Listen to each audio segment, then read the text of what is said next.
ഏറ്റവും കൂടുതൽ ശ്രദ്ധ വേണ്ടത് അട്ടപ്പാടിയിൽ തന്നെയാണ്. നോക്കൂ, ഈ ദൃശ്യങ്ങളൊക്കെ നമ്മൾ കാണുകയാണ്. ഇത് പാലക്കാട് അട്ടപ്പാടിയിൽ നിന്നുള്ള ദൃശ്യങ്ങളാണ്.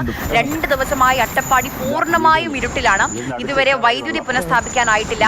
ഭവാനി പുഴ കരകവിഞ്ഞൊഴുകുകയാണ്. അതുകൊണ്ട് തന്നെ പാടവയൽ ഭാഗത്തൊക്കെ വീടുകളിൽ വെള്ളം കയറിയിട്ടുണ്ട്. ഈ കാണുന്ന ദൃശ്യങ്ങൾ അട്ടപ്പാടിയിൽ നിന്നുള്ള ദൃശ്യങ്ങളാണ്. അല്ലെങ്കിൽ തന്നെ എപ്പോഴും ആ ജില്ലയിൽ ഒറ്റപ്പെട്ട ഒരു മേഖലയാണ്.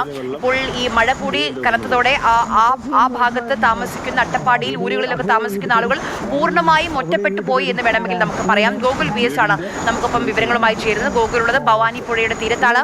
ഗോകുൽ, പുഴ കരകവിഞ്ഞൊഴുകുകയാണ്. ആളുകൾക്ക് ജാഗ്രതാ നിർദ്ദേശം നൽകിയിട്ടുണ്ട്.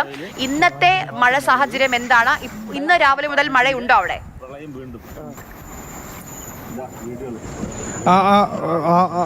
ആദ്യമായി തന്നെ ഇത് അട്ടപ്പാടിയല്ല, മറിച്ച് പറളി മേഖലയിലുള്ള നിലമ്പതി പാലമാണ്. അവിടെയാണ് ഇപ്പോൾ മുങ്ങുന്ന ഒരു സ്ഥിതി ഉള്ളത്. പറളി പാലത്തിന് മുകളിലൂടെ വെള്ളം പോകുന്ന സ്ഥിതിയാണ്. അട്ടപ്പാടി മേഖലയിലും വൈദ്യുതി ഇല്ലാത്ത ഒരു സ്ഥിതിയാണ്. പറളി പാലത്തിൻ്റെ നിലമ്പതി പാലത്തിൻ്റെ മുകളിലൂടെ ഭാരതപ്പുഴ കര കവിഞ്ഞൊഴുകുന്ന ദൃശ്യങ്ങളാണ്. അവിടെ പല സ്ഥലത്തും ഈ കുളവാഴ അടിഞ്ഞ് വലിയ രീതിയിൽ വെള്ളക്കെട്ടുണ്ടായിട്ടുണ്ട്. ആ കുളവാഴ അടിഞ്ഞ ആ സ്ഥലത്ത് ഇപ്പോൾ ഈ പ്രദേശവാസികൾ പലതും അത് നീക്കം ചെയ്യുന്നുണ്ട്. അത്തരത്തിൽ നീക്കം ചെയ്യുന്ന കാര്യമാണ് നമ്മൾ ദൃശ്യങ്ങളാണ് കണ്ടുകൊണ്ടിരിക്കുന്നത്. ഇവിടെ കുറച്ച് പ്രദേശവാസികളുണ്ട്. ഇവിടെ ഒരു ചെറിയ മഴ പെയ്താൽ തന്നെ ഇങ്ങനെ വെള്ളം കെട്ടുന്ന ഒരു സ്ഥിതിയുണ്ട്. അതെ, വെള്ളം കെട്ടി കിടക്കുന്നുണ്ട്. എല്ലാ മഴക്കാലത്തും ഇതേ വെള്ളം ഉണ്ടായിരുന്നു. എല്ലാ മഴക്കാലത്തും ഇതാണ്. അതെ അതെ. ഇതിപ്പോ ഇനിയിപ്പോ പ്രധാനമായിട്ട് ഈ പറളി മേഖലയിലുള്ളവർക്കാണോ ഇതിന്റെ യാത്ര ചെയ്യാൻ ബുദ്ധിമുട്ട്? അതെ അതെ. ഓടനൂർ പറളി പഞ്ചായത്ത് ഓടനൂർ പ്രദേശവാസികൾക്ക് പറളിക്ക് പോകണമെങ്കിൽ ഈ പാലം തന്നെയാണ് മെയിൻ റോഡ്. 7 കിലോമീറ്റർ ചുറ്റി പോകണം. അതെ അതെ അതെ, 7 കിലോമീറ്റർ അതിലേക്ക് ചുറ്റി പോകണം. അല്ലെങ്കിൽ മങ്കര വഴി 10 കിലോമീറ്റർ ചുറ്റി പോകണം. ഏതായാലും കുറെ വളഞ്ഞു പോകണം. അതെ, വളഞ്ഞു പോകണം. മുണ്ടൂർക്കുള്ള വഴിയാണ് ഇത്, മെയിൻ റോഡ് ഹൈവേ. മുണ്ടൂർ ഇത് തന്നെയായിരിക്കും സ്ഥിതി.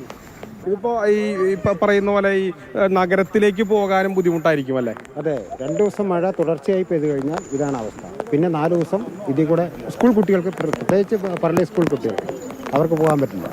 ഇതിനൊരു പാലം നമ്മുടെ നേരത്തുള്ള MLA വിജയദാസ് അവർ ഉണ്ടാക്കിയിട്ടുണ്ടായിരുന്നു, കൊണ്ടുവന്നിട്ടുണ്ടായിരുന്നു. പക്ഷേ പ്രാവർത്തിയില്ല. ഇപ്പോഴത്തെ MLA അതിനെ കൊണ്ട് ഒരു പരിശ്രമം നടത്തുന്നില്ല. ഇതിപ്പോ നിലമ്പതി പാലത്തിന്റെ സ്ഥിതിയാണ്. വെള്ളം നിറഞ്ഞ് കിടക്കുന്ന ഒരു സ്ഥിതിയാണ്. പ്രദേശവാസികൾ തന്നെയാണ് ഇവിടുത്തെ ഈ പായലൊക്കെ നീക്കം ചെയ്ത് ഈ വെള്ളം പോകുന്നത് സുഗമമാക്കുന്നത്. ഇത്തരത്തിൽ പാലം മുങ്ങിക്കിടക്കുന്ന സ്ഥിതിയാണ്.